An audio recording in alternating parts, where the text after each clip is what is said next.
Gas പൊട്ടിത്തെറിച്ചുണ്ടായ ഒരു അപകടത്തിൻ്റെ CCTV ദൃശ്യങ്ങളാണ് നമ്മളിപ്പോൾ ഈ കാണുന്നത്.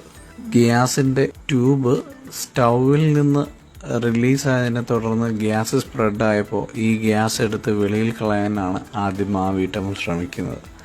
അത് കയ്യിൽ നിന്ന് വിട്ടുപോയി. കുറേ നേരം ഗ്യാസ് നന്നായിട്ട് അവിടെ എല്ലാം സ്പ്രെഡാവുന്നു. ആ സമയം ജനലുകളും വാതിലുകളും എല്ലാം ഓപ്പണാണ്. കുറച്ച് നേരങ്ങൾക്ക് ശേഷം ഗ്യാസിൻ്റെ ഫോഴ്സ് കുറഞ്ഞു എന്ന് കരുതി അതിൻ്റെ നോബ് തിരിക്കാനായിട്ട് അകത്തേക്ക് അല്ലെങ്കിൽ നോബ് ക്ലോസ് ചെയ്യാനായിട്ട് അകത്തേക്ക് കയറുന്നു. ആ ടൈമിൽ സ്പ്രെഡായി നിന്നിരുന്ന ഗ്യാസ് എങ്ങനെയോ തീ ആളിപ്പടരുന്നു, പൊട്ടിത്തെറിക്കുകയാണ് ഉണ്ടാവുന്നത്.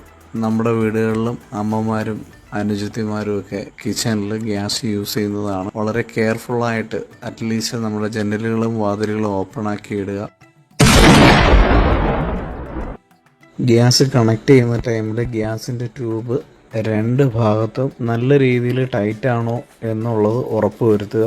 ആ സമയം ജനലുകളും വാതിലുകളും എല്ലാം ഓപ്പൺ ആയിരുന്നത് കൊണ്ട് തന്നെ രണ്ടുപേരും അത്ഭുതകരമായി രക്ഷപ്പെട്ടു. ഇത്തരം സാഹചര്യങ്ങളിൽ ഗ്യാസ് ലീക്കായാൽ പെട്ടെന്ന് തന്നെ അതിൻ്റെ നോബ് തിരിച്ച് ഗ്യാസിൻ്റെ ഫ്ലോ ഓഫ് ചെയ്യുക.